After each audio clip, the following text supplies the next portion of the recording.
Okay, well, good afternoon to most of you, and good morning and good evening where appropriate. Thank you for joining us for our second Zoom meeting of the season. Dr. Robin Pizer has been a lifelong stamp collector. For almost the last 50 years, he's specialised in German postal history, and I'm sure he's absolutely thrilled that his exhibit won a large gold medal recently in Essen. One of 4 international gold medal exhibits that he has. Over the last 2 or 3 years, he's been one of our most active UK international judges, and he is an absolute expert on all the between war aspects and a few other things as well on German postal history. So, Robin, we're very much looking forward to you telling us about the postal card story here of one of the most significant economic events of the 20th century. Over to you. Right. Well, thank you all for coming to this meeting, and particularly I'd like to thank Simon for inviting me to give this talk. It's a great honor you've done me. I also need to thank Mark because he's had to put up with quite a lot of problems with my own system at home, and because we couldn't get those all resolved, I'm now at the Royal Philatelic Society London headquarters. And I'd like to just thank two of the RPSL staff, that's Jason and Daniela, who have set up this laptop for me, and I hope from now on everything will go smoothly. I was asked to talk about the German high inflation because it's the centenary of the terrible events of 1923. I'm going to do it by showing you parcel cards to foreign countries. And I will take you through the period where the gold franc was just 80 pfennigs. It rose up to 1 million times 1 million marks in December 1923. And then it stabilized eventually with the Reichsmark, and the 1 gold franc was 80 Reichspfennig. Now, I better just say a little about the gold franc. It was identical to the 1803 French definition. They had a gold Napoleon with 20 francs in it. And for several decades before the First World War, the German post office was using 1 gold franc equals 80 pfennigs. And they used this up till the 30th of September in 1919. And this is step 1. I should say that there are 96 steps in this process, when for the letter mail there were only 27. So it is much more complicated. Now, some of you perhaps won't know what a parcel card is, so I'm illustrating one here. On the left you see the front, on the right you see the back. It's in those days its size was roughly the size of a postcard. So you can see who it's addressed to in Constantinople. The stamps are at the top right, as you might expect. If there were more stamps, they were stuck on the back, as happened here. What is so very special about this particular parcel card is that it was posted in 1918, in July 1918, just after a new parcel rate of up to 20 kilograms was permitted. Normally, parcels in those days were 5 kilograms only, but as a wartime emergency measure, 20 kilogram parcels were permitted to Turkey. And if you look at the left-hand picture, you will see a blue arrow pointing at 4.5. That's 4.5 kilos. That has been crossed out in pencil, and 18 kilograms has been inserted. The rate is 9 marks 40 pfennigs, but in fact whoever franked that letter got that wrong, and they overpaid with 9 marks 60.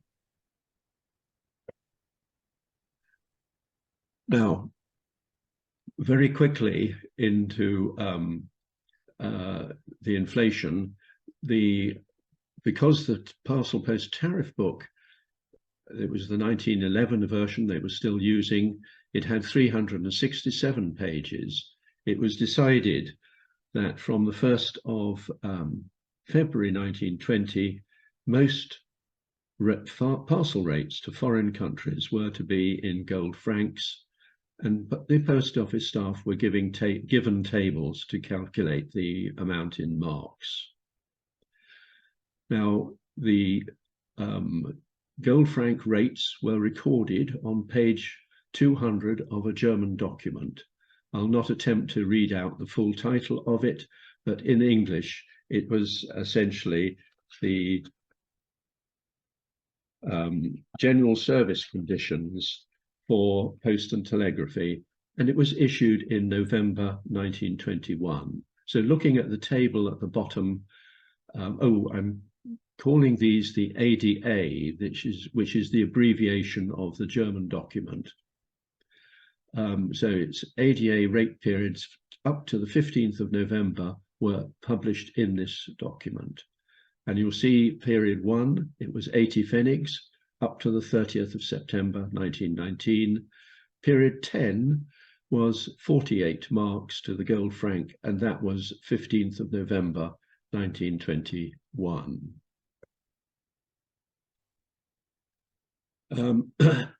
I need to comment on the UPU parcel rates, which were recommended by the UPU and agreed in Madrid in 1920. These were in gold francs, and they were effective in Germany from the 1st of April 1921. You'll see that a 5 kilogram rate has been augmented by 1 kilogram rates and a 10 kilogram rate. Not all countries adopted the 1 kilogram and the 10 kilogram. And you'll see the rate for each country through which the parcel traveled. It was 50 cents for a 5 kilogram parcel. And you can see below that the different sea journeys, the distances up to 10,000 nautical miles, and how much it would cost. Now, there were other problems with the insurance, where the rate was 5 cents per 300 gold francs for each country through which the parcel traveled, and 10 cents for each 300 gold francs for each sea journey that was carried out. Now, as a temporary measure, the Office of Origin was permitted to charge higher rates, provided that the total rate to the sender did not exceed 50 cents per 300 gold francs. And Germany chose to use the top rate of 50 cents. A handling fee of 50 cents was permitted to the country of origin, but Germany chose to use its normal foreign registration fee. And then the surcharges of 1906, the Rome Agreement, Article 5, these continued to be permitted. Germany chose to have no surcharges initially. Here, I just want to comment on the availability of parcel cards to the collector now. Most parcel cards are addressed to Switzerland, and then the next largest group is to the Nordic countries and the successor states of the Austro-Hungarian Empire. Outside Europe, parcel cards are not common and do not exist to many countries. Cards could be kept by the delivery post office and were later either sold to the philatelic market or had stamps cut off for kiloware and were destroyed. I'm showing you 2 parcel cards, one to British Guyana, the other to Costa Rica. And with the British Guiana one, there's a red arrow which points at a manuscript amendment. I draw your attention to that. It's actually a capital W FR 3.35. The WFR stands for Vita Franco, which basically means it's the forwarding fee from Germany. So this parcel, it was going to go via France and Bordeaux, and then by ship to Georgetown in British Guiana. So the forwarding fee there was, you can see I've printed it out, and there was 50 cents for France, 140 cents for the sea journey with a sea surcharge of 40 cents, and a British Guiana part of 125 cents. Interestingly, the insurance, which the Germans charged 50 cents for, they only passed on 20 cents. That was 5 cents to France, 10 cents for the sea journey, and 5 cents to British Guiana. The parcel card then to Costa Rica, it's for period 16, and that's 56 marks to the gold franc. So the rates are beginning to go up even in 1921. There was a problem that there were just not enough high-value stamps. This particular parcel card going to Turkey, the Italian post office in Constantinople, it's got 120 stamps on it. What is so interesting is that these stamps were withdrawn from public sale on the 13th of January 1922 and invalidated for public use on the 21st of January 1922, but post offices were allowed to use them up for internal purposes. Now, parcel cards were kept by the receiving post office, and so they used these stamps up on parcel cards, even though they were invalid for the general public use. The other point I'd just comment on is that the journey took 85 days to the Italian bank, and a large chunk of that time was taken up in Turkish customs.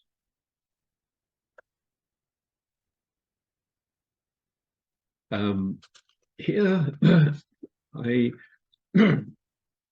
you will occasionally find parcel cards like that on the left.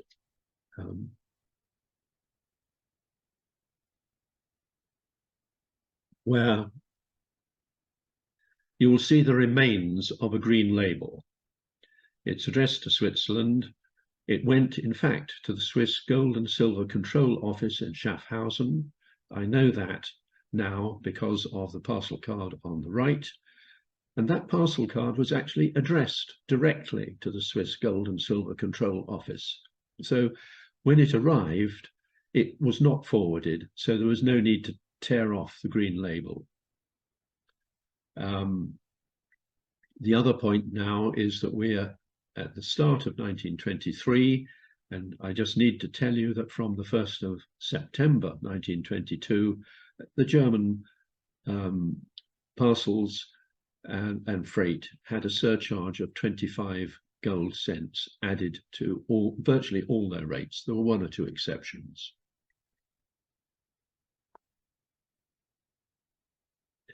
Here we have a rather interesting contents.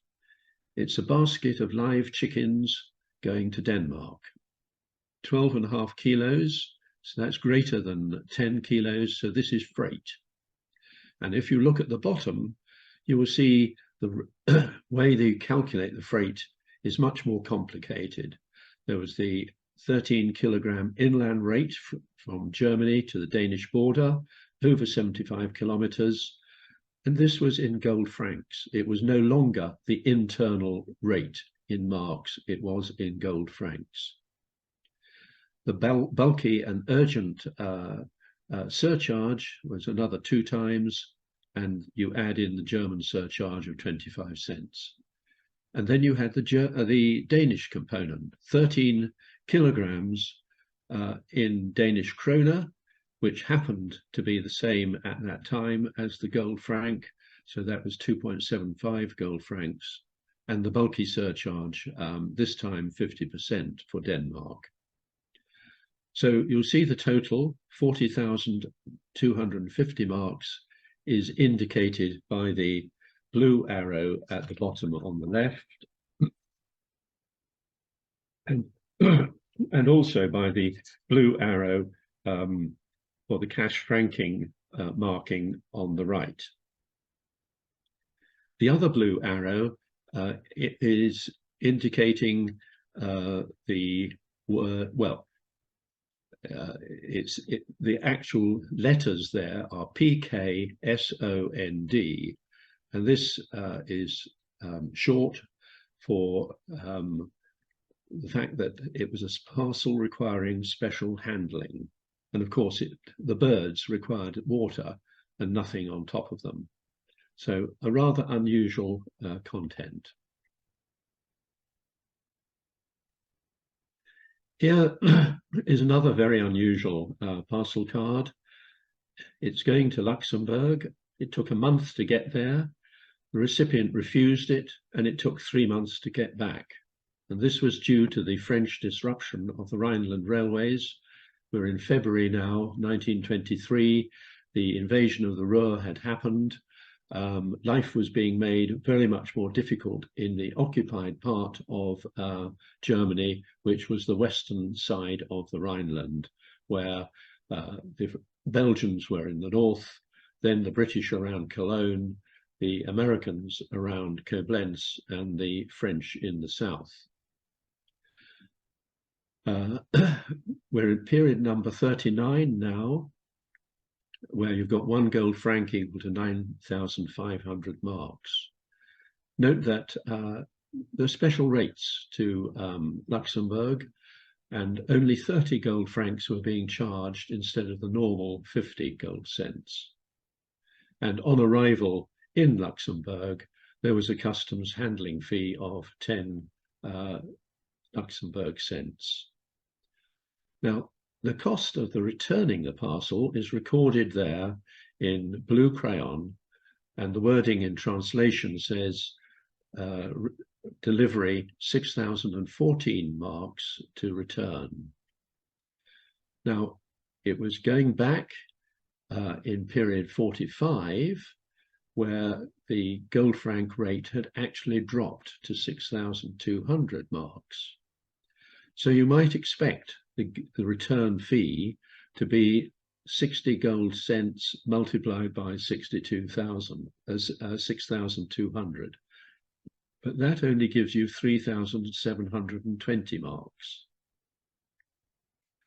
So out of curiosity, I knew that some extra surcharges were applied to parcels between the Saar region and unoccupied Germany between March and July 1923.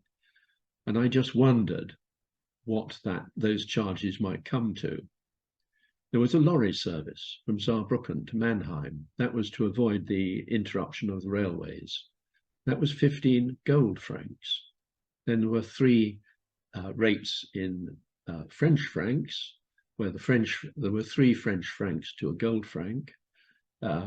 And there was a permit of 10 cents, French cents, a statistical fee of 30 French cents, and a fee to French customs of 25 cents. If you add all those together and put it into gold francs and round the number up, you get 35 gold cents. If you convert the 37 gold cents. If you convert the 37 gold cents using the 1 gold franc equals 6,200 marks, you'll get 2,294 marks. Add together those two numbers, and you get 6,014 marks. I was astonished, to be honest. So I have a question for anybody in the audience or anyone elsewhere in the world were the same charges applied earlier to parcels between Luxembourg and unoccupied Germany as were later applied to the Saar region, or is this a fluke?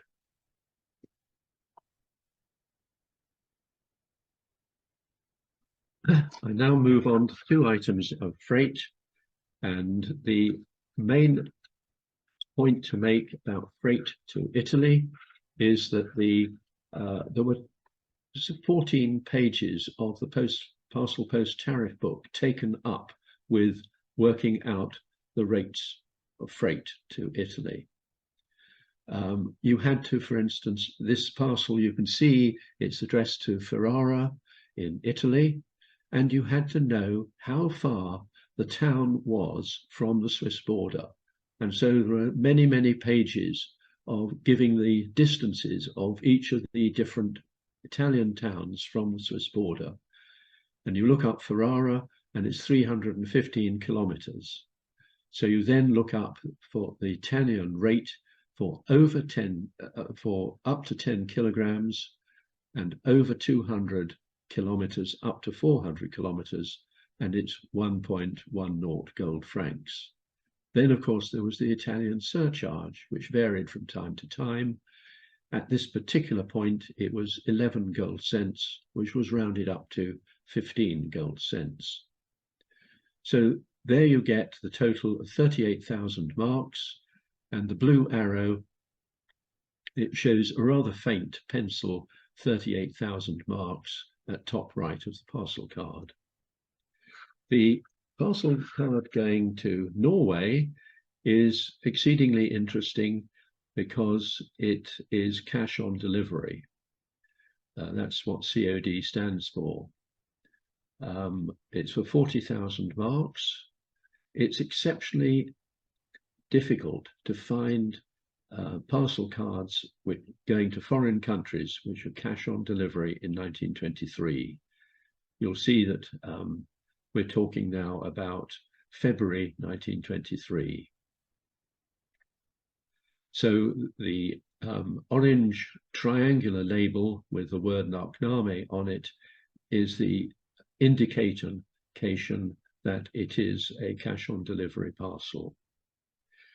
And you can see the calculation, look at the red arrow on the left there, and you'll see the calculation laid out as to how they arrived at the total. And that is also included at the top right, the other red arrow, where you have a cash franking cachet, the rectangular cachet. This particular parcel was intended to be posted in Cologne. The company was based in Cologne, and they had their own special labels. So you will see it was parcel 617 from Cologne Lindenthal from the company called Steinberg. In order to avoid the problems on the railways, these parcels were taken by lorry, and they were taken to Runderoth in this particular case, which was 40 kilometers east of Cologne. This was because the British zone was surrounded by Belgian and French forces. Now, on the day it was due to be posted in Cologne, the gold franc rate was 42,000 marks, and so they franked it with 11,550 marks. When it got to Runderoth the following day, you will see that the rate had gone up, and the rate was now 48,000 marks. So it was underpaid to go via Sassnitz and Sweden to Norway, and so it was sent by the cheapest route, which was direct by sea from Hamburg to Norway. And in that situation, that was overpaid.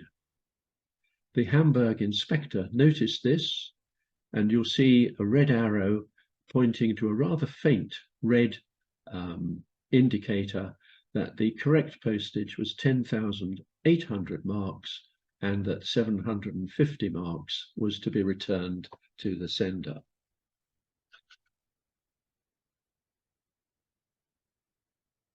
Here I'm showing an 18-kilogram freight item to Czechoslovakia. The important thing is indicated by the red arrow, the cachet of the Anchor cash franking register system. Now, you will see that the amount paid by that system was 9,660 marks. The maximum they could indicate by that cash register machine was 9,999 marks. So they had to add some stamps, and that is what they did. Now, notice too that the rate is total non-standard, non-UPU standard. It's 30 gold cents per 5 kilograms to both Germany and to Czechoslovakia. And when the parcel arrived in Czechoslovakia, there was an advice of delivery to customs of 110 heller.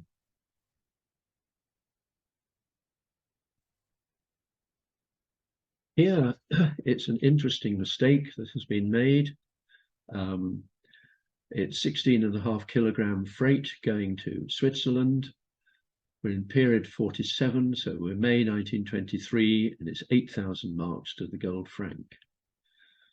What has happened, and if you look at the blue arrow on the left, you will see quite clearly that the German inland rate of 6,150 marks was used instead of the special inland rate in gold francs, which, if it's been converted, would have come out at 21,200 marks, so that the total would have been 53,200. However, the deficiency was not noticed, so the parcel went through incorrectly franked to Switzerland. Then there is a parcel here where it was underpaid. It was paid for the period 49, ADA period 49, and that was, if that had been correct, then the proper stamps were put on, but there was this mistake, and you will see in red, the red arrow is pointing to the fact that there was an additional franking of 9,000 marks required. Sorry, I should have said the amount they paid in stamps was not sufficient. It was 9,000 marks short. So the inspectors noticed this and they recovered it. And then the parcel was held back as a result of this and then sent on to Stockholm.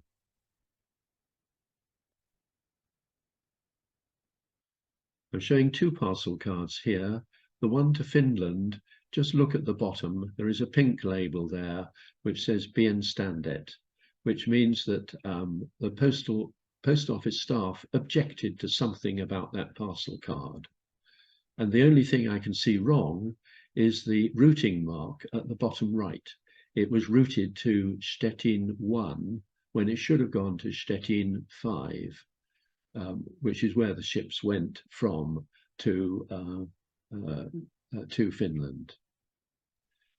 And then I've shown a 5 kilogram parcel to Yugoslavia, which went via Austria. Note that the one via Austria, it benefited from the special rates. So the Austrian component was only 30 gold cents instead of 50 gold cents. It's things like this you have to know in order to be able to calculate correctly the different rates. And so, yes, there was a 50 para fee that the Yugoslavian post office wanted to charge for customs handling. Here I'm showing a 19 kilogram freight item to Czechoslovakia. Again, the 30 gold cents per 5 kilograms. Look, we're now in August 1923, so 260,000 marks to the gold franc. And it was about the middle of June 1923 that the use of postage stamps to pay parcel rates to foreign countries ceased, simply because there were just not enough high-value stamps. Cash franking had always been permitted, but up till about the middle of June, it had not, occasionally it was used, but not all the time. And then from the 24th of August 1923, post offices were explicitly told to use cash franking only for inland and foreign parcels.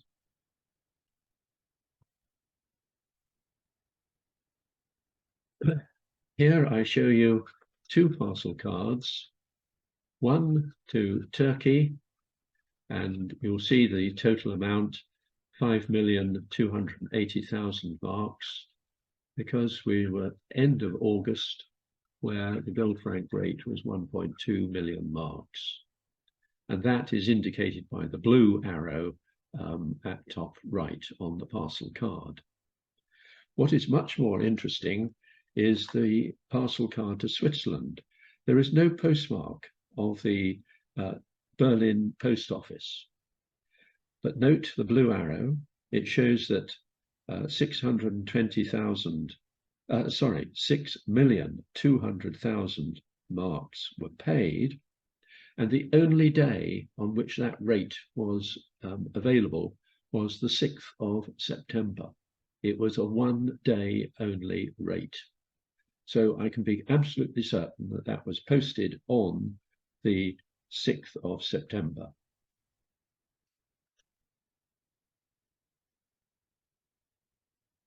I show two further one-day rates. 1 kilogram to Switzerland, 12th of September, one day only. The other one to Finland, again, there is no postmark of the Bamberg post office. But you will notice the blue arrow showing 112 million marks, because by now we were 19th of September, and that was, the rate there was 32 million marks to the gold franc. And that was the only day on which the rate could be 112 million marks.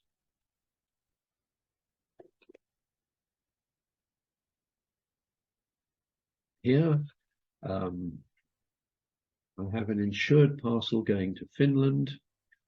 The postmark of Leipzig is there, but it's badly struck. It's not clear. However, again, from the rate, which you can see at top right, it was 616,400,000 marks. The only time that was possible was between the 8th and the 10th of October. So we're up to 134 million marks to the gold franc at this period. Only a few days later, it was up to 1.7 milliarden marks. Now, a milliarden mark is 1,000 million marks. The rate here is indicated by the red arrow. The red arrow indicates the cash franking marking, which is not listed by Naroki, who produced an excellent book in 1940 listing hundreds of these cash franking marks. It's sadly out of date and could be, it would be nice to have it updated, but that would be a mammoth task. But this particular cachet is just not listed.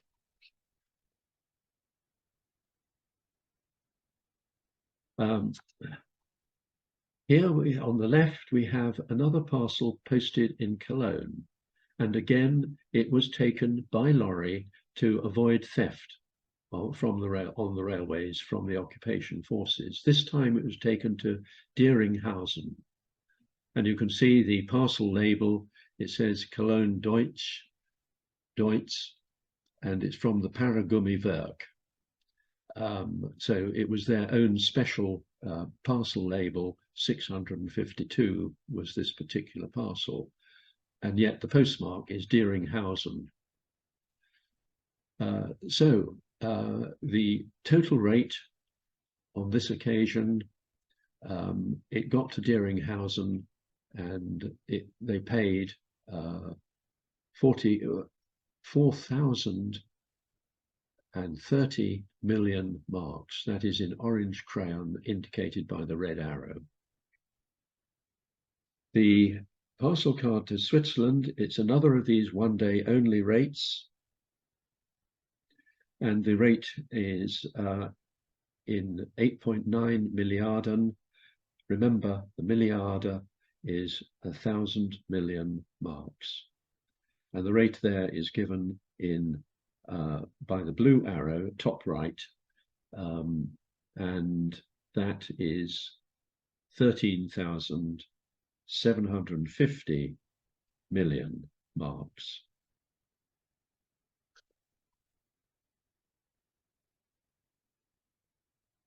The two parcel cards here to Finland, we're into November now, November 1923.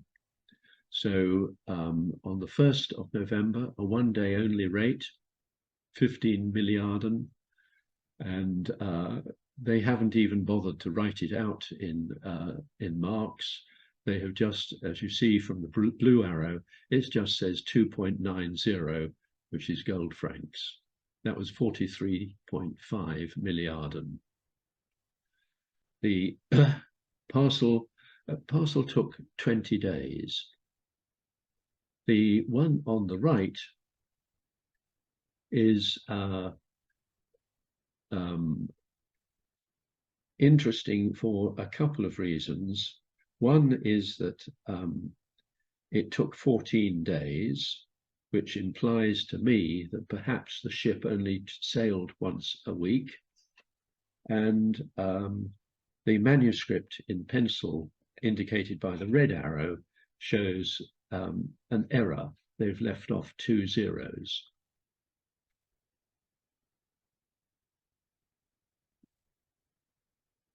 Now, further items in November.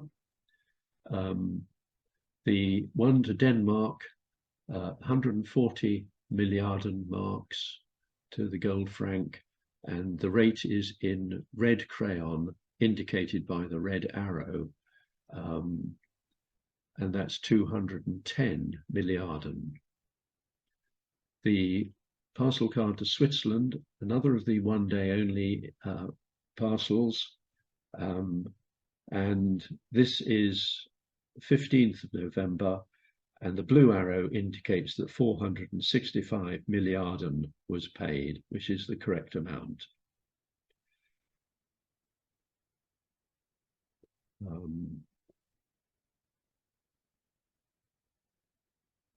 Now we're up to period 92 of the 96, 600 milliarden marks for the gold franc, and you will see the parcel insured to Czechoslovakia and via Czechoslovakia and Romania to Turkey. Note that the Czech component is again 30 gold cents, the reduced rate. The Turkish customs, they took about 4 weeks, so there was quite a long delay, and it was the 13th of January 1924 before it was released. And then there was a customs handling fee of 40 piastres that was charged.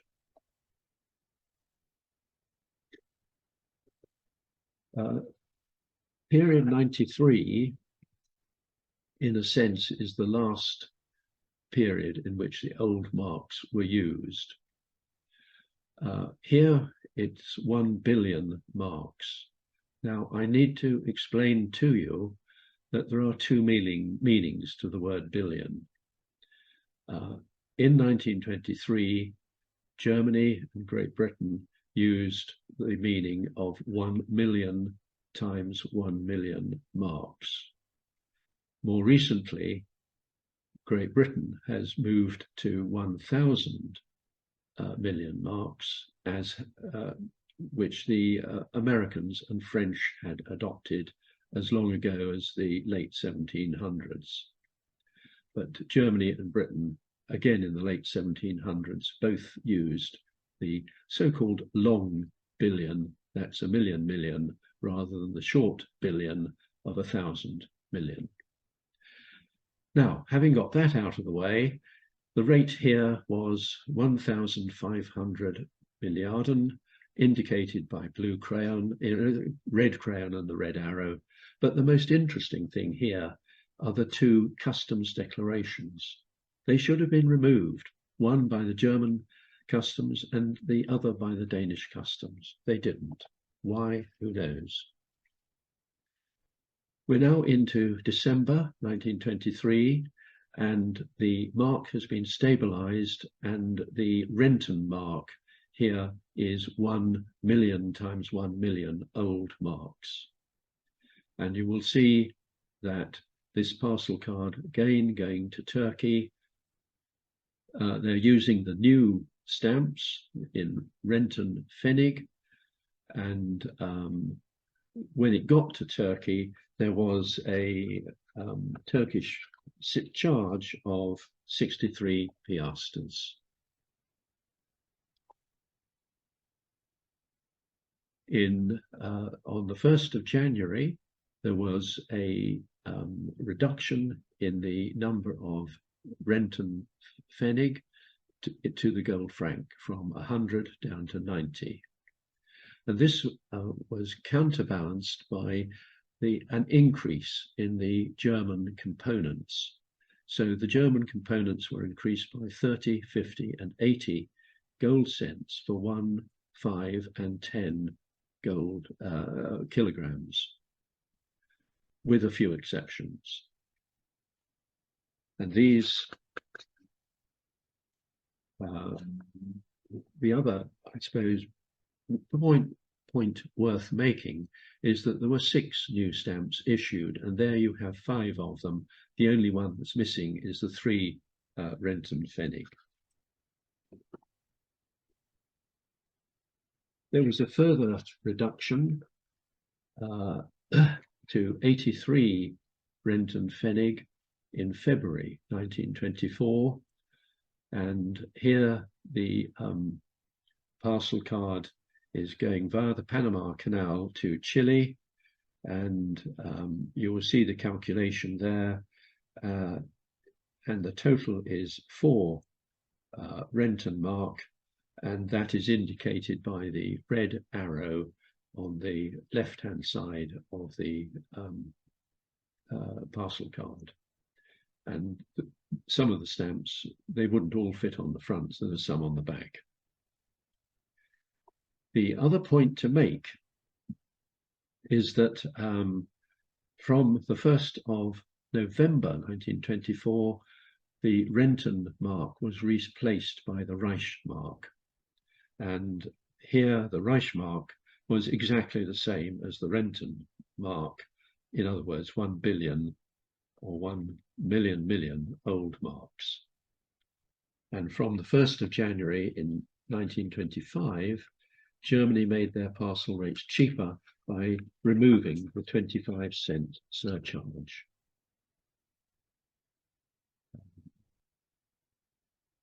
And here we come to my last parcel card. It's from period 96, beginning on the 1st of October 1925, and you'll notice that there are now 80 Reich Pfennigs to the 1 gold franc. So it sort of reminds you of where we started from, of 1 gold franc equal to 80 Pfennig. But think of the appalling journey the people in Germany went through to get here. If you have questions, I'll be pleased to try and answer them. Thank you very much for listening. Thank you very much, Robin. I think we're quite awestruck, really, by the sheer amount of research that's gone into all of this.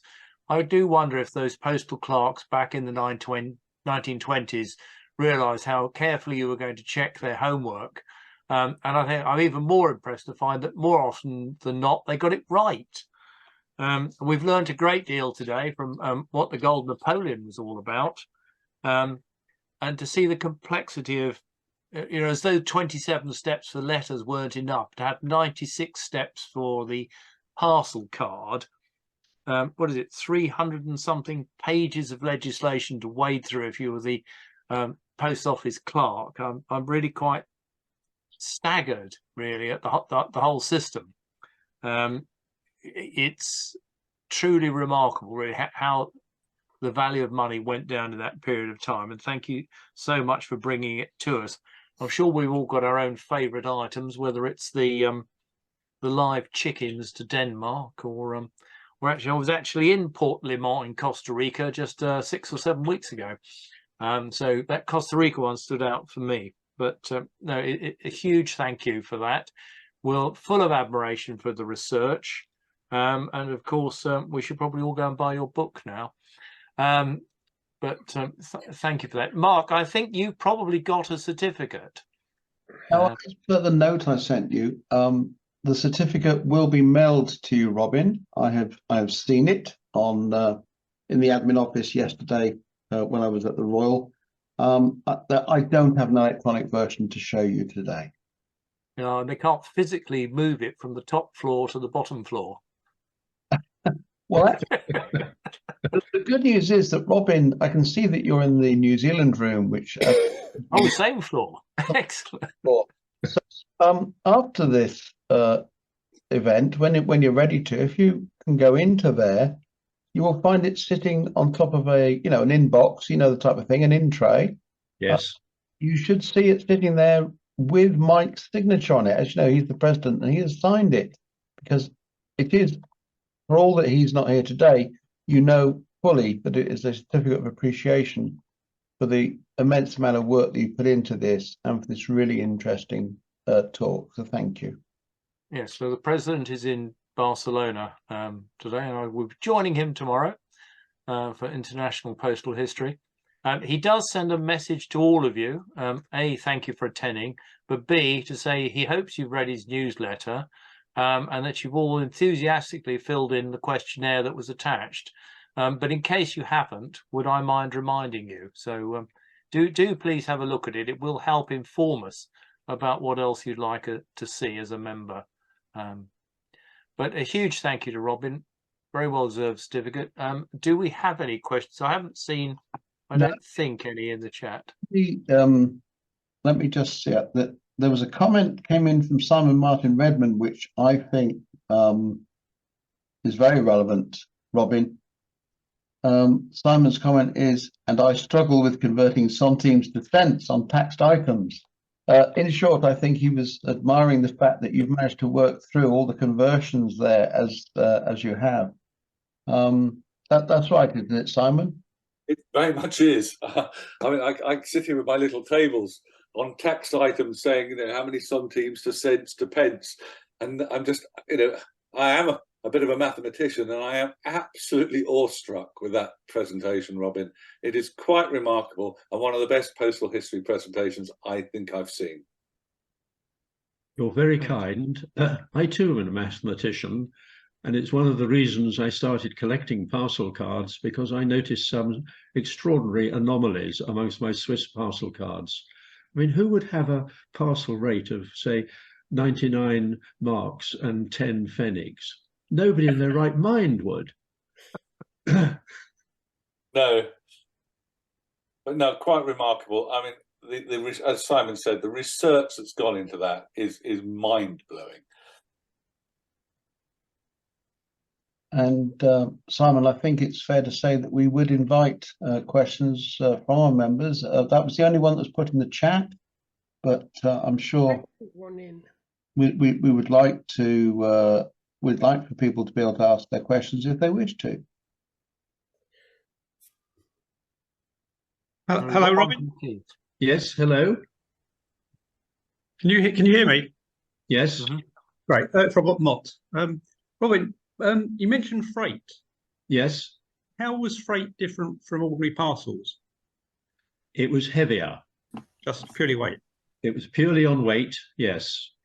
So initially, before I suppose 1921, only 5 kilogram parcels were technically compliant with the UPU rules. One or two countries like Bolivia, they had a maximum weight of 3 kilograms. I think that was because of the difficulty of the terrain and having to take it by, donkey up the Andes. Oh, So yes, the UPU recognized that it would be helpful if they had a 1 kilogram rate and a 10 kilogram rate. But as I said, many countries did not initially adopt those rates. And then what I perhaps forgot to say is right at the end, the European countries from the 1st of October 1925, they decided that parcels up to, would be accepted up to 20 kilograms, so significantly reducing the amount of work by their staff and making it considerably easier to know that you had the right rate. Yeah. So was there any, sorry, was there any limit on the freight rates? Yes. Up until I think it was around about 1918, 50 kilogram parcels were permitted to some countries. Now, if you think of lifting up 50 kilograms, it's probably about you'd struggle. You could probably manage it if you're fit. oh no. But no, the reduction after the war, it was down to 20 kilograms. Although for food parcels coming in from America, it was permitted, 30 kilogram parcels were permitted. All right, thank you very much. I mean, you can see why, the rise of National Socialism in Germany took off so quickly. I mean, this postal history exhibit shows the history of that time and what happened to the rest of Europe sort of 15 years later. Yeah. Yes, I think, unfortunately, one has got to say that the way the Germans were treated and the way that inflation was allowed to develop did contribute significantly to the start of the Nazi Party and the Second World War. Keith, I think you had a question. Well, I am also mathematically trained, full of admiration, but I'm also thinking of the poor customer arriving with his parcel that he wants to send to Turkey, and it might get there sometime to get through customs. And he's in a relatively okay town, but sending to somewhere that's maybe slightly obscure. And the rate changed, 2 days ago, maybe it's changed again. And then the poor post office personnel have to decide how much is going to be charged. Did they have to have a mathematics degree? No, they were actually provided by the post office with tables. So the tables were gold francs down the left-hand column and marks in the right-hand column. And so that is how the matter was dealt with. Yeah, but they'd have to do an awful lot of thumbing through tables in order to find the right one for the right place, going to, and the right weight and everything else, surely. There was clearly, you had to, for each particular country, there would be an entry in the tariff book, and you would go to that first. Then you go to the back of the book to find out what the current rate was for today. And then you would use the table to calculate what stamps you put on, or later what manuscript marking you made. And by then the rate had probably changed if it was only a one-day rate. Well, yes, if you were a bit slow. I can imagine the customer saying, "I'll come back tomorrow and pay whatever it is," by the time you've managed to work it out. Well, I wonder what the queues were like. I say, do we know what the volume of parcels that was actually sent? Yes, there are some statistics. I don't have them to hand, but I have seen them. Yeah. It was still quite good business. It certainly was an expensive They had business. to trade somehow. They had to bring in money. They had to sell stuff. Yeah. It is true, Robin, isn't it, that during certain periods, the German manufacturing was so cheap that the amount of exports was actually very, very high. So I think that's why you find the volumes of parcels probably was higher than you'd expect, because they were doing very well with the exports. It wasn't until late 1923 that all started to break down. Yes, there was a problem, if you like.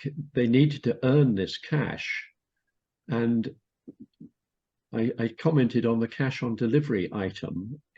They were actually asking the recipient to pay in marks. I found that astonishing.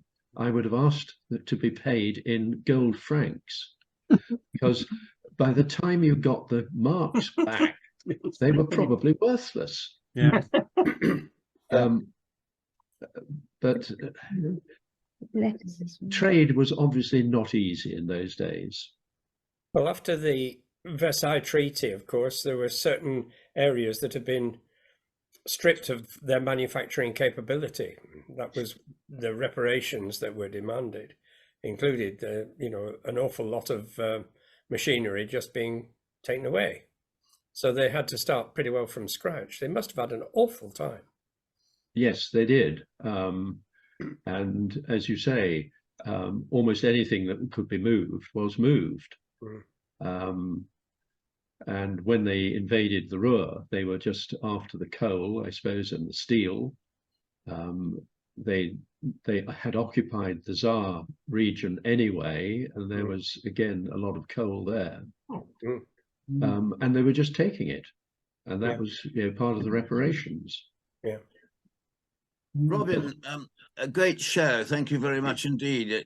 Again, I endorse what Simon Richards said through and through. However, has anybody noticed that the British Royal Mail is now increasing the first class postal rate by 15% every 3 months? Yes. Yes, but they've got to. They're not doing it daily yet, are they? I wonder did they ever run out of stamps? I mean, if they change so frequently, were they delivered by courier, thinking of all the post offices across the country, or were they posted? Well, in the high inflation period, the printing was delegated to various centres around the country, so that you didn't have to rely just on the printers in Berlin, and that's another specialised area of collecting. But of course, because parcels, inland parcels and foreign parcels, didn't require stamps, it was much easier to keep up with inflation. But even so, you will see letters which are plastered with stamps. And cash rankings. And of course, they overprinted stamps. They surcharged the stamps, didn't they, They did, yes. to reuse the stamp stock rather than print up fresh stamps. Yes, that was one of the activities that these regional centres undertook. Good. Well, thank you very much, everybody, for your contribution. Obviously, you've enjoyed the afternoon. Once again, thank you to Robin, and thank you too for coming into the Royal, Robin. So that was very kind of you. Next month, as Mark told us earlier, we've got Sandeep Jaswal with his Indian states, and it's his favourite items. So I'm sure we'll get a very good mix of things in that. So do join us all for that, and look forward to seeing you then.